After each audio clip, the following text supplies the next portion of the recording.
আজকে আমি আপনাদের জন্য পটল চিংড়ি রেসিপি নিয়ে এসেছি। আমি যেভাবে বানাই আপনারা ঘরে ঠিক সেইভাবে বানাবেন, দেখবেন পুরো অনুষ্ঠান বাড়ির মতো খেতে হবে। নমস্কার, কেমন আছেন সবাই? আমি জলিস কিচেন অ্যান্ড স্ট্রিট ফুডে আপনাদেরকে স্বাগত জানাই।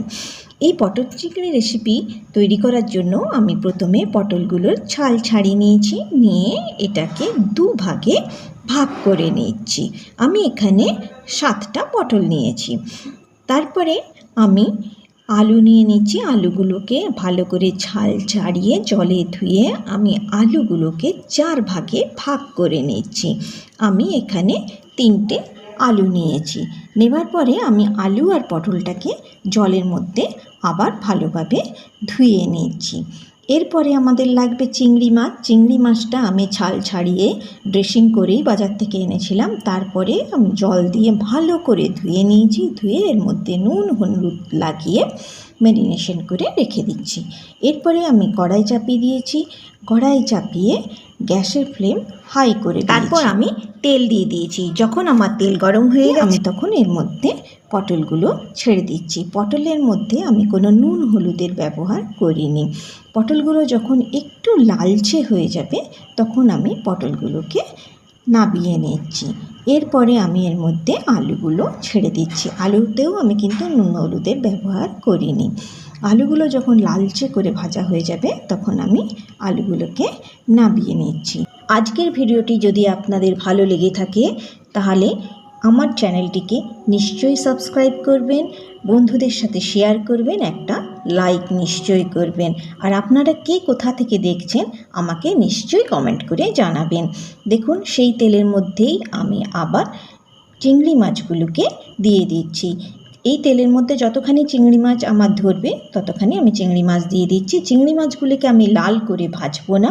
চিংড়ি মাছ দেওয়ার সাথে সাথে 2 মিনিটের মধ্যেই আমি উল্টে পাল্টে নাবিয়ে নেব। আপনারা যদি চিংড়ি মাছ ভাজতে না চান তাহলে আপনারা এইখানে অল্প নুন আর হলুদ আর অল্প জল দিয়ে চিংড়ি মাছটাকে সেদ্ধ করেও নিতে পারেন, তাহলেও এই রেসিপিটা খেতে খুব ভালো হয়।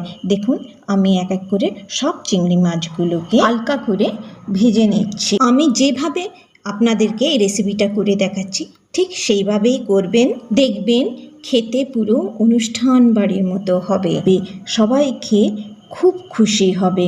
দেখুন আমার চিংড়ি মাছগুলো সব ভাজা হয়ে গেছে। আমি চিংড়ি মাছগুলোকে নাবিয়ে নিচ্ছি। এখন আমি এই তেলের মধ্যে 2টো তেজপাতা, 2টো এলাচ, 4 লবঙ্গ, একটু দারচিনি আর একটু শুকনো লঙ্কা ফোড়ন দিয়ে দিচ্ছি। ফোড়নটা যখন খুব ভালোভাবে ভাজা হয়ে যাবে, একটা মিষ্টি গন্ধ উঠবে, তখন আমি একটা বড় পেঁয়াজ বাটা দিয়ে দিচ্ছি। আপনারা এখানে পেঁয়াজ কুচোনোর ব্যবহারও করতে পারেন, কিন্তু কুচোবার সময় পেঁয়াজটা খুব মিহি করে কুচোবেন। যখন পেঁয়াজের মধ্যে থেকে তেল বেরিয়ে আসবে তখন আমি এর মধ্যে 2 চামচ আদা রসুনের বাটা দিয়ে দিচ্ছি।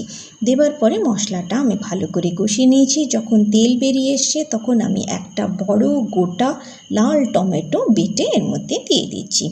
দেওয়ার পরে আমি একটু নেড়ে তারপরে আমি এর মধ্যে হলুদের গুঁড়ো 1 চামচ, লাল লঙ্কার গুঁড়ো 1 চামচ আর ধনে গুঁড়ো 1 চামচ আর স্বাদ অনুযায়ী লবণ আমি এখানে দিয়ে দিচ্ছি। আপনারা যে যেমন লবণ খান সেই হিসাবে আপনারা এখানে লবণ দেবেন।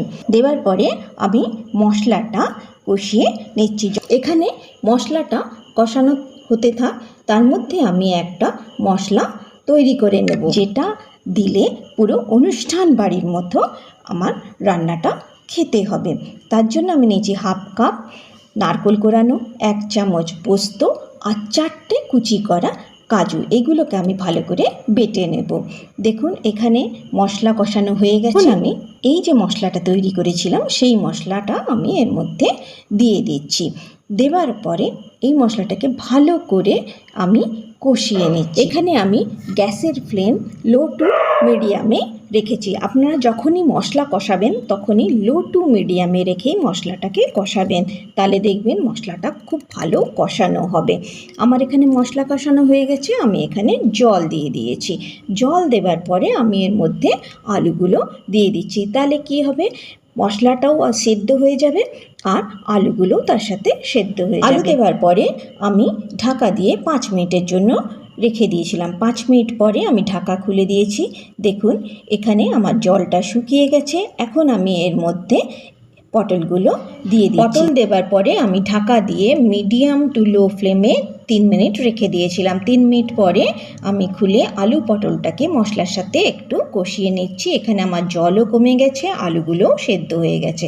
এখন আমি এর মধ্যে জল দিয়ে দিচ্ছি। আপনি যেমন ঝোল খাবেন সেই হিসাবে জল দেবেন, কিন্তু এই রেসিপিটা একটু মাখা মাখা হয়। মাখা মাখা হলেই এই রেসিপিটা খেতে ভালো লাগে, সেই হিসাবেই আপনারা জল দেবেন। এখন জল আমি দিয়ে দিয়েছি। দেবার পরে আমি এটা ঢাকা দিয়ে দিচ্ছি। 2 মিনিট পরে আমি ঢাকাটা খুলে দিয়েছি। দেখুন এখানে ঝোল ফুটছে। এই সময় ভাজা চিংড়ি মাছগুলো এর মধ্যে দিয়ে দিচ্ছি।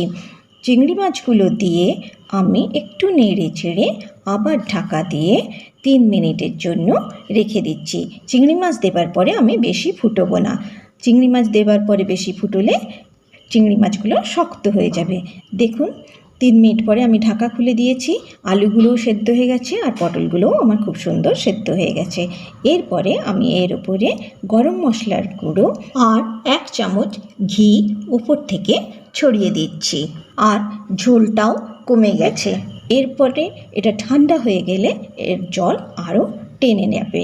সেই জন্য আমি এই অবস্থাতেই গ্যাসটা বন্ধ করে ঢেকে 2 মিনিটের জন্য রেখে দিচ্ছি। 2 মিনিট পরে আমি ঢাকা খুলে দেখাচ্ছি। দেখুন কত সুন্দর হয়েছে এই রান্নাটা। এই রান্নাটা ছোট থেকে বড় সবাই খেতে খুব পছন্দ করবে। আর আমি যেভাবে বানিয়েছি আপনারা ঠিক এইভাবেই বানাবেন, দেখবেন পুরো অনুষ্ঠান বাড়ির মতো খেতে হবে। আর বানাবার পরে আমাকে নিশ্চয়ই কমেন্ট করে জানাবেন। আপনারা সবাই খুব ভালো থাকবেন, সুস্থ থাকবেন আর সাবধানে থাকবেন।